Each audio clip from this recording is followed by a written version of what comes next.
Yeah. So, yeah. Okay. So I'm going to go with, and I want to make a point here. Okay, guys, I want to make a point that when I put this question out and I told you what I was going to say about it, it was before last night's games when the Toronto Maple Leafs and Petey Mrazek got thumped 5-1 by one of the worst teams in the league. So I'm going to say goaltending for the Toronto Maple Leafs. They've got to go out and get a goalie. Like, to me, don't overthink this, guys. Don't overthink this. You need a reliable goaltender. And I think it needs to be Marc-Andre Fleury. And I'm on your bandwagon, Dylan, about if you fancy yourself a Stanley Cup contender, then just go out and do what you have to do to win the Stanley Cup. And right now, the goaltending that the Toronto Maple Leafs have been getting since basically before Christmas, hasn't been, it's not good enough. So you can talk all you want about how they need to shore up their defense core and how they might need, some size up front or some grinders up front. You can talk about all those things, but it doesn't mean jack crap if your goaltending is what it is in Toronto right now, which is subpar. Yeah. So to me, that's the one. And it's a no-brainer, and don't overthink it. Just go out and do it. So I'll throw a follow-up question here on that one, because I like Marc-Andre Fleury just fine for, the most overrated goaltender of all time. So my follow-up question is, in an ideal world, because obviously there's only really one goaltender that's been quote unquote available, that's really a number one. In an ideal world, is that Marc-Andre Fleury? And Matt, I'll ask you that question, and then we'll go to you, Ken. Okay.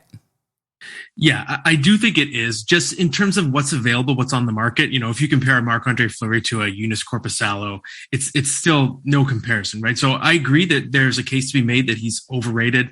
I think, interestingly enough, I think there was a stronger case a few years ago, but since then he had the great run in 2018 with Vegas. He's now third all time in wins, and he's got a Vezina trophy to his name. It's debatable whether he should have won that Vezina trophy, but it's on the resume now. So I think he's getting closer to properly rated. And I think he is, just in terms of pedigree, in terms of big game experience, Stanley Cup. I always say he has 1.5 Stanley Cup rings, not 3. He won one as a starter. He got one on the bench, and he got one where he was sort of involved for half the run, right? So 1.5, that's more than the other available goaltending candidates can say, right? So I still think there's no comparison. The thing with Fleury that's going to be interesting, though, is he for sure available? Some things I've been told recently suggest that, we shouldn't forget about that mutual agreement he has with Chicago, in which he still has the say, 10-team no trade list, but he still has the say. There's a gentleman's agreement there. So he has to want to go, but maybe he does, but he has to want to. He has to want to. You're right. And to me, no, he's not the perfect goalie. I mean, I would argue that if he doesn't cough up that puck last year in the effectively what was the conference final, that's the turning point of that series.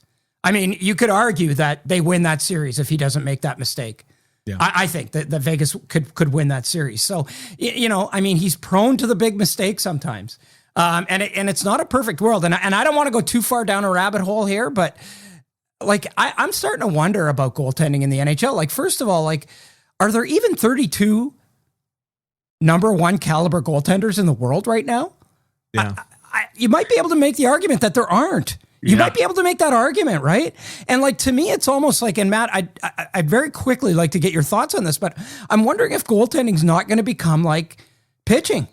In baseball, you get a bullpen of a bunch of guys, not a bunch of guys, but more than 2, but 3 or 4 guys, and you just go with the guy who's delivering at that moment, because really, there probably are 32 number one goalies, because some teams have 2. But is Cam Talbot? No. Is Jack Campbell? No.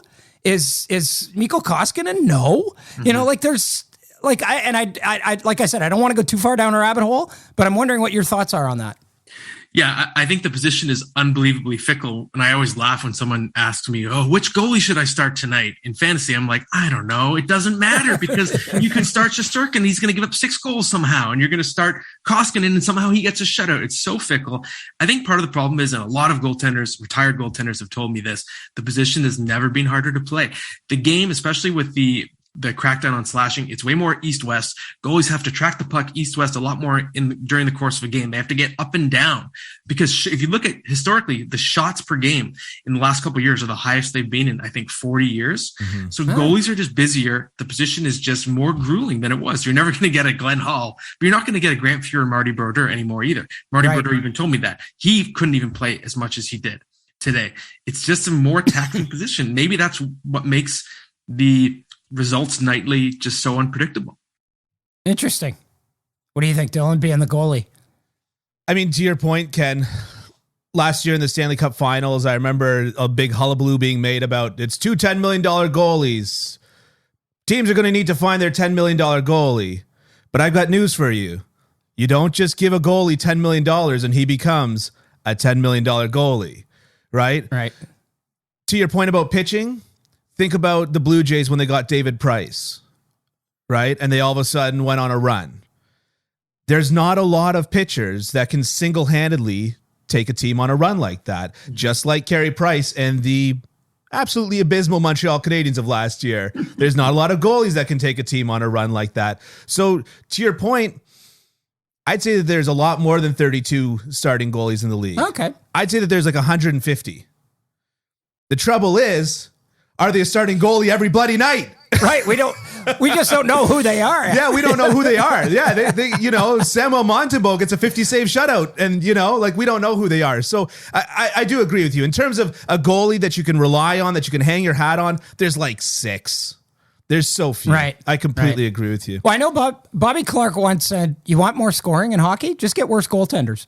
And it's true. It's showing true this year. We saw it on Saturday night between Detroit and Toronto, where all 4 goalies were abysmal. Had a collective save percentage of like 764 in that game. That was great. Yeah. All right, let's move along. Grant Fuhr would be proud.